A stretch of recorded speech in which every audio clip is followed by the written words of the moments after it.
Seul survivant mer Rouge, nuit de feu. Héros brisé. À 1h32 du matin. Le 19 octobre 2023. La mer Rouge était calme comme un miroir noir. Marcus Williams pilotait son hélicoptère si haut qu'au-dessus des eaux sombres. Il revenait d'une mission de reconnaissance de routine. Soudain, un signal d'alarme perça le silence de la cabine. « Missile en approche !» cria son copilote. Une traînée de feu s'éleva depuis la côte yéménite. Le projectile frappa l'appareil avec une violence inouïe. L'hélicoptère se mit à tournoyer dans le vide. Marcus lutta contre les commandes qui ne répondaient plus. « Préparez-vous à l'impact !» hurla-t-il à son équipage. L'appareil s'écrasa dans les flots avec un bruit terrible. À 40 000 nautiques de là, l'USS Carney détecta l'anomalie. Le commandant Sarah Chen se précipita sur le pont. Cette femme de 50 ans avait des cheveux gris et des yeux perçants. Son visage ridé par des années de service témoignait de son expérience. Elle portait toujours une petite croix en argent. Souvenir de sa mère. Équipe de sauvetage. En position, ordonna-t-elle d'une voix ferme. Les sirènes d'alarme résonnèrent dans tout le navire. Les marins coururent vers leur poste de combat. Marcus flottait dans l'eau glacée. À demi conscient, sa combinaison de vol le maintenait à la surface. Il sentait le goût salé du sang dans sa bouche.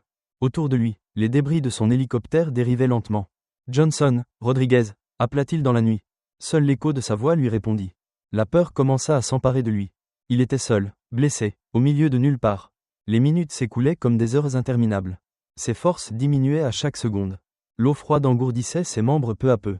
Il pensa à sa femme et à ses 2 enfants. « Je dois survivre », murmura-t-il entre ses dents. Sur l'USS Carney, l'activité était fébrile. Les opérateurs radars scrutaient leurs écrans. Ils cherchaient des signes de vie dans les débris. « Signal de balise détecté », annonça un technicien. L'espoir renaît dans le centre de commandement. 3 survivants avaient activé leurs balises de détresse. Les coordonnées apparurent sur les écrans de navigation. « Lancez les canaux de sauvetage », ordonna le commandant Chen. 2 embarcations rapides furent mises à l'eau. Elles foncèrent vers la zone du crash. Leurs moteurs rugissaient dans la nuit. Les projecteurs balayaient la surface de l'eau. Marcus aperçut enfin les lumières qui se rapprochaient. « Ici, je suis là !» cria-t-il de toutes ses forces. Sa voix était faible mais déterminée. Les sauveteurs l'entendirent et changèrent de cap. En quelques minutes, des mains secourables le tirèrent de l'eau. « Vous êtes en sécurité maintenant », lui dit un marin. Marcus s'effondra de soulagement sur le pont du canot. Pendant ce temps, le commandant Chen préparait la riposte. L'attaque contre son hélicoptère ne resterait pas impunie. Elle étudiait les données de renseignement sur son écran. Le missile provenait d'une position côtière près d'Al-Udeida. « Préparez les missiles Tomahawk », ordonna-t-elle. Les tubes de lancement s'ouvrirent avec un bruit métallique. Les missiles se dressèrent, prêts à frapper. Les coordonnées de la cible furent programmées. « Autorisation de tir demandée », annonça l'officier d'artillerie. Le commandant Chen hésita un instant. Cette décision engagerait son pays dans un conflit. Mais l'attaque contre ses hommes exigeait une réponse. « Autorisation accordée. Feu », déclara-t-elle fermement. 7 missiles Tomahawk s'élancèrent vers le ciel. Leurs traînées de feu illuminèrent la nuit. Ils disparurent rapidement à l'horizon. Marcus fut transporté à l'infirmerie du navire.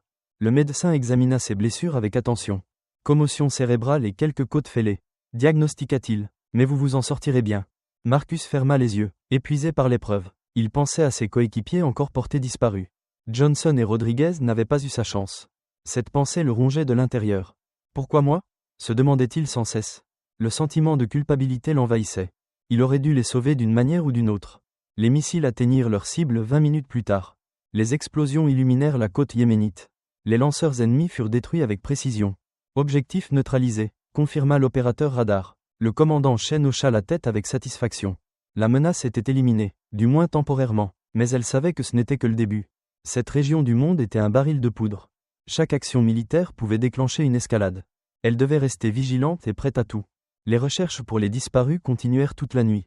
Des drones survolaient la zone du crash. Les sonars scrutaient les profondeurs marines. Mais aucune trace de Johnson et Rodriguez ne fut trouvée. À l'aube, il fallut se rendre à l'évidence. Ils avaient probablement péri dans l'impact. Marcus apprit la nouvelle avec amertume. Ses camarades ne rentreraient pas chez eux. Leur famille pleurerait leur disparition. Cette réalité le frappa comme un coup de poing. Il se sentait responsable de leur mort. « C'est moi qui pilotais », répétait-il sans cesse. Le médecin du bord tenta de le rassurer. « Vous n'y êtes pour rien », lui dit-il gentiment. « L'ennemi vous a tendu une embuscade. » Mais Marcus ne parvenait pas à accepter cette vérité. La culpabilité du survivant le dévorait. Il avait survécu là où d'autres avaient péri. Cette injustice lui paraissait insupportable. Le commandant Chen vint lui rendre visite. Elle s'assit près de son lit d'hôpital. « Vous avez fait votre devoir », lui dit-elle avec compassion. « Johnson et Rodriguez auraient été fiers de vous. » Marcus la regarda avec des yeux embués de larmes. « Ils avaient des familles, des enfants », murmura-t-il. Moi aussi, répondit doucement le commandant. C'est pour cela que nous nous battons. Ces paroles touchèrent Marcus au plus profond de lui. Il comprit que sa survie avait un sens. Il devait témoigner de leur sacrifice. Il devait honorer leur mémoire. Lentement, il commença à accepter la situation. La douleur ne disparaîtrait jamais complètement. Mais il apprendrait à vivre avec. 3 jours plus tard, l'USS Carney reprit sa patrouille. La mer Rouge était redevenue calme. Mais la tension restait palpable. Chaque membre d'équipage savait que le danger rôdait. L'attaque contre le Seahawk avait marqué les esprits. Elle rappelait que la guerre pouvait frapper à tout moment. Marcus fut évacué vers un hôpital militaire. Sa convalescence durerait plusieurs semaines. Il devrait ensuite passer devant une commission d'enquête.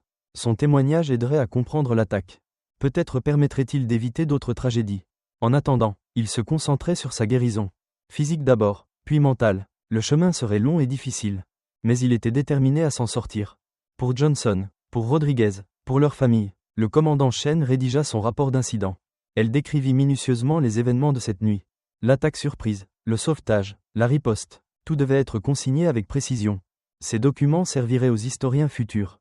Ils témoigneraient du courage des marins, et de la complexité des conflits modernes, où la technologie côtoie l'humanité, où chaque décision peut avoir des conséquences dramatiques. Le rapport fut transmis au Pentagone. Les hauts responsables l'étudièrent attentivement. Cet incident révélait les tensions croissantes dans la région. Il fallait renforcer la présence navale et améliorer les procédures de sécurité. De nouveaux équipements furent commandés. Des systèmes de défense plus performants, pour protéger les équipages des futures missions.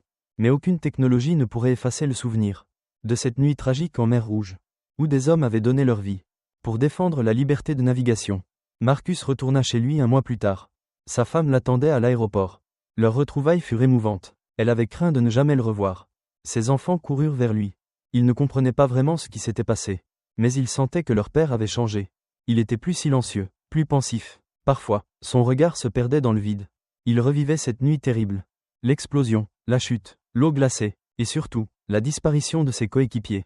Le temps aiderait à cicatriser les blessures. Mais certaines marques ne s'effacent jamais. Elles font partie de l'homme. Elles le rendent plus fort ou plus fragile. Dans le cas de Marcus, elles le rendirent plus humain, plus conscient de la fragilité de la vie, et de la valeur de chaque instant. Il reprit progressivement une vie normale. Mais il n'oublia jamais ses camarades disparus. Chaque année, le 19 octobre, il allumait une bougie, en mémoire de Johnson et Rodriguez. 2 héros tombés dans l'accomplissement du devoir. Leur sacrifice ne serait jamais vain, car il rappelait à tout le prix de la liberté, et l'importance de rester vigilant, face aux menaces qui pèsent sur nos démocraties. La mer Rouge avait gardé ses secrets, mais elle avait aussi révélé des vérités. Sur le courage, l'amitié, le sacrifice, sur ce qui fait la grandeur de l'homme. Même dans les moments les plus sombres, l'histoire de cette nuit continuerait à être racontée. Dans les académies navales du monde entier, elle servirait d'exemple aux futurs officiers, leur rappelant leurs responsabilités envers leurs hommes et leurs missions. Car au-delà des technologies et des stratégies, la guerre reste avant tout une affaire d'hommes. D'hommes qui risquent leur vie pour défendre leurs idéaux et protéger ceux qu'ils aiment.